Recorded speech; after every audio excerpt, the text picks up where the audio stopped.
मैं हूं ऐश्वर्या कपूर और आप देख रहे हैं मेरे साथ पूछता है भारत। शुरुआत ऐश्वर्या के एजेंडा से, और ऐश्वर्या के एजेंडा में दर्शकों बात, देश में एक सरकार है और उस सरकार के मुखिया है प्रधानमंत्री नरेंद्र मोदी। देश में जो भी दिक्कत होगी, किसी को भी दिक्कत होगी, 140 करोड़ लोग सवाल पूछेंगे तो वो देश की सरकार से पूछेंगे, प्रधानमंत्री से पूछेंगे, इसमें किसी को कोई शक नहीं है। मैंने कहा बहुत लोग हैं देश में और देश के बाहर भी, कैमरा 2, देश के बाहर भी, जिनको बहुत ज्यादा खुशी नहीं है। दोबारा दोहरा रहा हूं, देश के अंदर भी और देश के बाहर भी बहुत सारे ऐसे लोग हैं जिनको बिल्कुल भी खुशी नहीं है कि नरेंद्र मोदी तीसरी बार प्रधानमंत्री बन गए हैं देश के। तीसरी बार, और इस बार वो अपने 15 साल पूरे करेंगे जब इस सरकार का कार्यकाल पूरा होगा। आप किसी विपक्षी नेता से बात कीजिए, वो ये कहता है 15 साल पूरे होंगे ही नहीं, 5 साल ये सरकार चलेगी नहीं। That's how pessimist they are. That's how negative they are. क्योंकि वो हर रात यही सपना लेते हैं कि जब वो अगले दिन उठे तो ये सरकार गिर जाए। क्यों? ये आप भी जानते हैं और मैं भी, और वो विपक्षी नेता तो जानते हैं। क्योंकि जो वो चाह रहे हैं वो 2014 के बाद से नहीं हो पा रहा। जो कॉम्प्रोमाइजेस वो देश की सुरक्षा से लेके जनता के अधिकारों के साथ कर रहे थे, वो नहीं हो रहा। लेकिन ऐसा नहीं कि नरेंद्र मोदी के सामने चैलेंजेस नहीं है। नरेंद्र मोदी या भारतीय जनता पार्टी या एनडीए की सरकार के आगे कोई दिक्कतें नहीं है। दिक्कतें हैं, प्रॉब्लम है, और उसका सॉल्यूशन भी नरेंद्र मोदी को ही निकालना होगा। क्योंकि ये सारे विपक्ष A to Z सारे शुरू से लेके अंत तक बैठे हैं हर गलती पे राई का पहाड़ बनाने को, हर गलती पर, हर घटना पर प्रधानमंत्री नरेंद्र मोदी को जिम्मेदार ठहराने को ये बैठे हैं, ये उतारू हैं। वो सोच के बैठे हैं जम्मू कश्मीर में आतंकी घटना होगी तो बोलेंगे मोदी कमजोर है। वो जानते हैं मणिपुर पे संघ प्रमुख के टिप्पणी के बाद वायलेंस होगा तो बोलेंगे मोदी कमजोर है। वो जानते हैं नीट का exam, Uttar Pradesh police constable की भर्ती का एग्जाम में गलती होगी तो बोलेंगे कि गलती मोदी की है। बात सिर्फ नीट के एग्जाम की नहीं, बात सिर्फ भारत के भविष्य की नहीं, बात इसकी भी कि कैसे उनको ये वर्ल्ड रिकॉर्ड याद रहता है या ये इतिहास में पहली बार हो रहा है याद रहता है कि भारत की सरकार में कोई भी, पहली बात तो गलत है कि माइनॉरिटी का मंत्री नहीं। माइनॉरिटी सिर्फ एक खास धर्म का नहीं। रवनीत बिट्टू इलेक्शन हारे, मैंने आपसे कहा ये विजुअल चलाने के लिए, ये क्या विजुअल्स आप चला रहे हैं मैं नहीं जानता, मेरे से बिना पूछे मत चलाइए। मैंने कहा आपसे शर्मा जी चलाने के लिए, बंसल कहा नहीं तो मत चलाइए, मैं डिस्टर्ब हो जाता। रवनीत बिट्टू को नरेंद्र मोदी की सरकार में इलेक्शन हारने के बाद भी मंत्री बनाया गया या नहीं? हां या ना? पूछता है भारत। हां, इलेक्शन हारने के बाद माइंड सिख है, पंजाब से, बेअंत सिंह के परिवार से आते, स्वर्गीय बेअंत सिंह जी। इलेक्शन हारे, उसके बाद भी बनाया। किस लिए? क्योंकि माइनॉरिटी क्या रिप्रेजेंटेशन हो।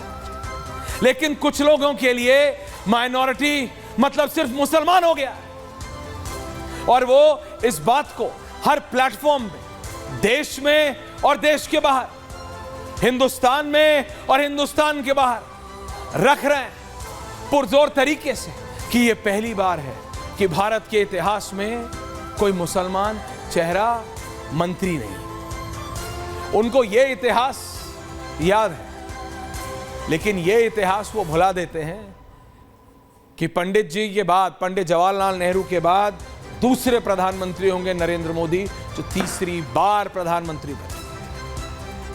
और वो ये भी भूल जाते हैं जो हर गलती पे, मैं नहीं कह रहा, और आपको पता है नीट को जितने पुरजोर तरीके से हमने उठाया है, किसी और ने नहीं उठाया। आपको पता है Uttar Pradesh police recruitment scam में किस नेता के करीबी का नाम आ रहा है उत्तर प्रदेश में, ये सिर्फ हमने उठाया, किसी और ने नहीं उठाया। तो बात सिर्फ तेजस्वी यादव की नहीं कि उनका नाम बिहार के उप मुख्यमंत्री ने ले लिया, बात उस नेता की भी जिसका नाम अभी तक उत्तर प्रदेश में किसी ने नहीं लिया है, लेकिन फिर भी सबको पता है कि किसका करीबी कहां कैसे कनेक्टेड है, क्योंकि बात भारत की, बात आपकी। और इसीलिए कहता हूं, पूछता है भारत और पूछता रहेगा भारत। राहुल गांधी अमेठी से जीतते हैं, अमेठी से हारते हैं, पहले जीते फिर हारे, फिर गए वायनाड से जीते, अब वायनाड छोड़ दिया, अब रायबरेली, क्योंकि कांग्रेस का अलग एक माइंडसेट, कांग्रेस और विपक्ष, दर्शकों ये अपना माइंडसेट क्लियर रखिए, सिर्फ इसमें खुश है कि वो किसी तरह मोदी को यानी बीजेपी को 272 से नीचे रख पाए। जैसे कि आपका पड़ोसी, भगवान करे ऐसा पड़ोसी आपका ना हो, लेकिन ज्यादातर होता कि आपका पड़ोसी, उसको यह नहीं फर्क पड़ता कि उसके घर में क्या है, उसको इससे फर्क पड़ता है कि आपके घर में नया फ्रिज आया क्या, नया टीवी आया तो कितने इंच का है, नई गाड़ी आई तो छोटी वाली आई कि डिक्की वाली आई कि एसयूवी आई, और अगर एसयूवी आई तो कौन से ब्रांड की आई। वो आपकी खुशी को देख के ज्यादा दुखी होता है, अपनी खुशी को नहीं। तो विपक्ष के साथ वही समस्या है, वो इसलिए खुश है क्योंकि वो मोदी को 270-72 से नीचे रख पाया। वो ये भूल चुका है कि अभी जब संसद सोमवार से शुरू होगी, सोमवार से संसद शुरू हो रही है, तो सरकार उसी बीजेपी की, प्रधानमंत्री वही मोदी है, गृह मंत्री वही अमित शाह है, रक्षा मंत्री वही राजनाथ सिंह है, ट्रेजरी बेंचेस पे अभी भी बीजेपी होगी, और कांग्रेस और समाजवादी पार्टी अभी भी विपक्ष में ही होंगे। लेकिन क्योंकि बीजेपी 270 पे नहीं है, तो इसीलिए अनुराग भदौरिया आते हैं तो ऐसे बोलते हैं कि वो जीत चुके हैं। कांग्रेस के नेता आते हैं तो बोलते हैं देखो हरा दिया। इसीलिए मैंने कहा था ये इनकी अपनी गणित है जिस पे चल रही। वो ये आप तक मैसेज ट्रिकल डाउन करना चाहते हैं या कराने के लिए आमादा हैं कि उन्होंने मोदी के ब्रांड को, कल एक ग्राफिक बनाया था धीरज तुमने जो चलाया नहीं था, मोदी का ब्रांड बढ़, वो निकालो चलो, कि मोदी के ब्रांड को किस तरह से उन्होंने रोक दिया है, उन्होंने किसी तरह से जंजीरों में जकड़ दिया है, which is in principally wrong, पूरी तरह से गलत है। लेकिन 14 से 19 से 24 मोदी की एक्सेप्टेबिलिटी, मोदी की पॉपुलैरिटी अपने ग्राफ पे बढ़ रही है, उसको डेंट पड़ा है। हां, और यह बात बीजेपी को इंट्रोस्पेक्ट करनी है कि क्यों और कैसे, क्योंकि बीजेपी ने यह गलती कहीं की है पिछले इलेक्शन में। विपक्ष चाहे रिजर्वेशन का मुद्दा हो या संविधान बदलने वाली बात, जो कि विपक्ष ने पुरजोर तरीके से जमीन पर रखी, ग्राउंड पर रखी, आपके बीच में रखी, और जनता को कहीं ना कहीं विश्वास हो गया। इसलिए क्योंकि सरकार की तरफ से काउंटर नहीं आया, सरकार के अपने लोग, सरकार के अपने मंत्री, सरकार के अपने बड़े बड़े नेता पब्लिकली कहने लगे 400 सीट तो संविधान बदलने के लिए चाहिए, तो किसी नेता ने रिजर्वेशन पे बोल दिया। तो फिर क्या था, विपक्ष ने उसको इस्तेमाल किया, जितना कर सकती थी कर लिया, मिस इंफॉर्मेशन, मिस रिप्रेजेंटेशन किया, और उसका फायदा भी उनको मिला। कांग्रेस 99 पे, और उसी 99 को लेके वो आज आसमान पे चढ़े हुए, आसमान। और ये बताने के लिए, या जनता को ये समझाने के लिए आमादा है कि किस तरीके से उन्होंने मोदी को हरा दिया है। कैसे? ये कोई नहीं, क्योंकि प्रधानमंत्री अभी भी नरेंद्र मोदी है इस पूरे 5 साल के। और इसी पे है आज पूछता है भारत।